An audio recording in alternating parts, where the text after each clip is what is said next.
할렐루야, 복된 새벽입니다. 새벽 기도회를 주님의 이름으로 시작합니다. 함께 은혜 받을 하나님의 말씀 신약성경 마태복음 10장 40절에서 42절 한 목소리로 함께 봉독하시겠습니다. 시작. 너희를 영접하는 자는 나를 영접하는 것이요, 나를 영접하는 자는 나를 보내신 이를 영접하는 것이니라. 선지자의 이름으로 선지자를 영접하는 자는 선지자의 상을 받을 것이요, 의인의 이름으로 의인을 영접하는 자는 의인의 상을 받을 것이요, 또 누구든지 제자의 이름으로 이 작은 자 중 하나에게 냉수 한 그릇이라도 주는 자는 내가 진실로 너에게 이르노니 그 사람이 결단코 상을 잃지 아니하리라 하시니라. 아멘. 할렐루야. 오늘 하루도 성령 충만하셔서 하나님의 기쁨이 되기를 주의 이름으로 축복합니다. 저를 따라하겠습니다. 오늘도 나와 우리 가정 우리 교회 기적이 일어납니다. 오늘도 나와 우리 가정 우리 교회 기적이 일어납니다. 아멘. 저는 본문 말씀을 통하여 작은 것도 소중히 여기라 이런 제목으로 함께 은혜를 받고자 합니다. 우리는 가끔 큰 것, 기적만을 추구할 때가 있습니다. 그러나 신앙생활은 소홀하기 쉬운 작은 것 하나라도 귀히 여기는 영성이 있기를 바랍니다. 첫째로 복음 전도자를 영접하는 것이 곧 주님을 영접하는 것이라고 말씀하셨습니다. 40절 말씀 다시 한번 봉독합니다. 시작. 너희를 영접하는 자는 나를 영접하는 것이요, 나를 영접하는 자는 나를 보내신 이를 영접하는 것이니라. 아멘. 복음 전도자를 영접하는 것은 예수님을 영접하는 것이요, 예수님을 영접하는 것은 예수님을 보내신 하나님을 영접하는 것이라고 이렇게 말씀해 주셨습니다. 사실 복음 전도자는 우리 일을 하는 자가 아닙니다.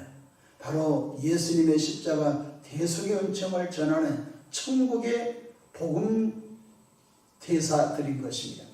성경의 곳곳마다 그렇게 주님이 말씀해 주셨습니다. 우리는 개인의 일을 하는 자가 아닌 것입니다. 하나님의 거룩한 메시지를 전하는 천국의 영적인 대사들이라는 것입니다. 그러므로 복음 전도자는 끝까지 참고 인내하여 불신자들이 우리가 전하는 십자가 은혜의 복음의 소식을 듣도록 중보기도 하고 기다림과 끝까지 견디는 은혜가 있기를 바랍니다. 성경 누가복음에 보면 복음 전도자가 복음 전도를 거부할 때 그곳에서 신발에 먼지를 털고 나올 때 그 지역이 소돔과 고모라보다 더 고통이 심하다고 주님이 말씀해 주셨습니다. 복음 전도자는 굉장히 큰 은혜가 우리에게 있다는 것입니다. 하나님의 소원은 모든 사람이 예수님을 통해 죄사함을 받고 구원받기를 원하시는 것입니다. 근데 구원이 누군가 십자가 은혜의 복음을 들려주어야 역사가 나타난다는 것입니다. 디모데전서 2장 4절 하나님은 모든 사람이 구원을 받으며 진리를 아는 데 이르기를 원하시느니라고 가르쳐 주셨습니다. 지금도 하나님의 은혜의 복음이 증거되는 곳마다 누군가 복음을 영접함으로 구원받은 역사가 있다는 것입니다. 둘째로 주님을 영접하는 자는 구원의 복을 받는다고 말씀해 주셨습니다. 41절 말씀 다시 한번 읽어봅시다. 시작. 선지자의 이름으로 선지자를 영접하는 자는 선지자의 상을 받을 것이요. 구약성경에 보면 사르밧 과부가 엘리야를 영접하죠. 엘리야가 기손 시내가에 살다가 하나님께서 너는 사르밧 동네로 가라고 말씀합니다. 하나님의 명령을 받던 엘리야는 사르밧 동네에 가서 한 과부를 만나게 됩니다. 그 과부에게 이렇게 말합니다. 나로 먹을 것을 다오 라고 하니까 그 가난한 과부가 이렇게 말합니다. 예, 저는 이 가뭄 기근 중에 먹을 것이 없습니다. 이제 마지막에 밀가루 한 움큼과 기름 좀 남았는데 이거 마지막 이제 빵떡을 만들어서 구워서 먹고 내 아들과 함께 먹고 먹을 것이 다시는 없어서 이제 죽을 준비를 하고 있는 중입니다. 그때 하나님의 선지자가 이렇게 말하며 나로 먹게 하라. 그리하면 너의 밀가루통에 밀가루가 떨어지지 않냐고 기름병에 기름이 더하지 아니하리라고 할 때 그 말씀을 믿음으로 받아듣던 사르밧가오는 정성을 다하여 하나님의 선지자 엘리야를 대접했더니 그 3년 6개월 기근 중에도 그 사르밧 여인의 그 밀가루통에 밀가루가 떨어지지 않는 은혜와 복을 주신 줄로 믿으시기 바랍니다. 그래서 구약성경에 선지자 이름으로 선지자를 대접한 사람은 영접한 사람은 선지자의 복을 받는다고 말씀해 주셨습니다.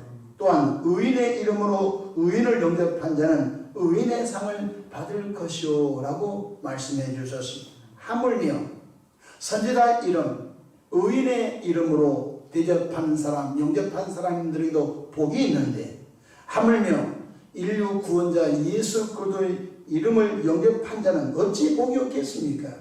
예수 그리스도의 이름을 영접하고 환영하는 사람에게는 하나님의 자녀라고는 구원의 복을 받게 된다는 것입니다. 요한복음 1장 12절에 영접하는 자 곧 그 이름을 믿는 자들에게는 하나님의 자녀가 되는 권세를 주셨다 말씀하셨습니다. 성경에 영접이란 말이 몇 군데에 나옵니다. 우리가 현대 사회 속에서 아파트 문이 있고 또 연립의 문이 있습니다. 안에서 문을 열어줘야 밖에 있는 사람이 들어올 수가 있습니다. 밖에서 아무리 놓고 해도 모니터를 보고서 문을 열어주지 않으면 들어올 수가 없습니다. 그렇습니다. 전도자를 통하여 누군가의 마음에 예수님을 이렇게 소개하려고 놓고 합니다. 근데 예수님을 소개하려고 해도 그 사람이 마음의 문을 열지 않으면 구원받을 수가 없는 것입니다. 그러나 예수님을 소식을 들었을 때 마음의 문을 활짝 열고 예수님을 영접하게 되면 구원의 은총을 받게 되는 것입니다. 요한계시록 3장 20절에 볼지어다 내가 문 밖에 서서 두드리노니 누구든지 내 음성을 듣고 문을 열면 내가 그에게로 들어가 그와 더불어 먹고 그는 나로 더불어 먹으리라 말씀하셨습니다. 누구든지 내 음성을 듣고 문을 열면 내가 그에게로 들어간다는 것입니다. 영접을 말한 것입니다. 예수님 내 마음에 오십시오. 예수님 내 인생의 주인이 되어 주십시오. 영접하는 사람에게는 예수님이 그로 더불어 먹고 그의 삶이 풍성하고 은혜롭고 안전케 주신다고 말씀하심을 꼭 기억하시길 바랍니다. 셋째로 작은 것이라도 소중히 여기는 은혜가 있기를 바랍니다. 우리는 외모로 사람을 보는 타락한 본성이 있습니다. 옷을 잘 입으면 그 사람을 소중히 여기고 돈을 많이 쓰면 그 사람을 존중히 여기고 또 그 사람을 위대하게 보는 타락한 본성이 있습니다.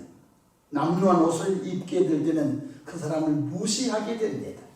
혹은 또한 가난하여 힘을 쓸 수 없는 사람에게는 더 무시하는 그런 타락한 본성을 갖고 있는 것입니다. 그래서 하나님은 사람들은 외모를 보지만 하나님은 그 마음의 중심을 보신다고 말씀하셨습니다. 오늘 42절 한번 읽어봅시다. 시작. 또 누구든지 제자 이름으로 이 작은 자 중 하나에게 냉수 한 그릇이라도 주는 자는 내가 진실로 너에게 이르노니 그 사람이 결단코 상을 잃지 아니하리라 하시니라. 아멘. 우리는 예수 그리스도 이름으로 작은 것이라도 남을 대접하는 영성을 갖기를 바랍니다. 냉수 한 컵 별거 아닌 것 같지요. 냉수 한 컵이라도 대접한 사람은 그 상을 잃지 않고 갚아준다고 말씀해 주셨습니다. 그래서 우리 이 땅에 머무는 동안 대접받기보다 대접하고 우리가 적은 것이라도 서로 나눔의 영성을 갖기를 주님 이름으로 축복합니다. 남을 소중히 여길 것뿐만 아니라 내게 있는 것 그것까지도 나눌 수 있는 것. 하나님의 아들 예수님은 당신의 살을 나누시고 하나님의 아들 예수님은 당신의 피를 나누었습니다. 십자가 지기 전날 밤 최후 만찬을 통하여 상징적으로 그걸 보여주셨죠. 빵떡을 뜯어서 주 예수님께서 그것을 나누어 줬습니다. 이 떡은 찢겨질 내 살을 이 잔은 내가 흘려야 될 피다 말씀하셨던 것 기억하시길 바랍니다. 오늘 우리는 행동하는 크리스찬들이 되기를 원합니다. 머리로 아는 기독교인이 아니라 가슴이 말씀으로 채워져 행동하는 그리스도인들 되기를 주 이름으로 축복합니다. 적은 것 물 한 컵이라도 대접할 수 있는 그런 은혜가 있기를 바랍니다. 우리들이 사람을 볼 때 긍휼한 마음을 가지고 우리가 사람들을 볼 때 저 사람은 무엇이 필요할까? 그 필요를 우리 주 예수 이름으로 채워줄 수 있는 그런 은혜가 있기를 바랍니다. 남들이 볼 때 보잘것없는 그것까지도 소중히 여기는 은혜가 있기를 바랍니다. 여러분, 적은 것이 모아져서 큰 것이 됩니다. 하나님의 기적은 적은 것 통해서 오는 것입니다. 우리가 큰 기적을 고대할 때가 많습니다. 그러나 그렇지 않습니다. 성경에 보면 적은 것 하나를 소중히 여기는 사람에게 하나님이 큰 은혜를 주신 것을 기억하시고 우리가 감각이 쉬운 적은 것 소중히 여기는 은혜가 있기를 축복합니다. 기도하겠습니다. 좋으신 아버지 하나님, 소자에게 냉수 한 컵이라도 대접한 사람 결단코 그 상을 잃지 않고 갚아준다고 했습니다. 하나님, 우리 아버지, 우리는 예수님을 통하여 구원의 선물, 예수님을 통하여 주의 삶의 선물, 예수님을 통하여 우리가 천국 백성의 소중한 반열을 누리게 되었습니다. 하지만 구원받은 우리들이 세상을 볼 때 소중히 여길 것을 소중히 여기지 않고 하찮게 여기는 아직도 타락한 본성을 갖고 있는데 하나님 용서해 주시고 작은 것 하나라도 소중히 여기는 은혜들이 있기를 바랍니다. 하나님, 우리 아버지여, 메마른 이 세상 속에서 따뜻한 영성을 흘러내려 보내는 은혜의 통로가 되기를 바랍니다. 혼탁한 세상 속에서 정결한 생명의 말씀이 흘러내려 보내는 통로가 되기를 원하오니 우리 모두를 축복해 주시옵소서. 오늘도 우리 하나님의 성령님 우리를 선하고 아름답게 이끌어 주시옵소서. 예수님의 이름으로 기도하옵나이다. 아멘.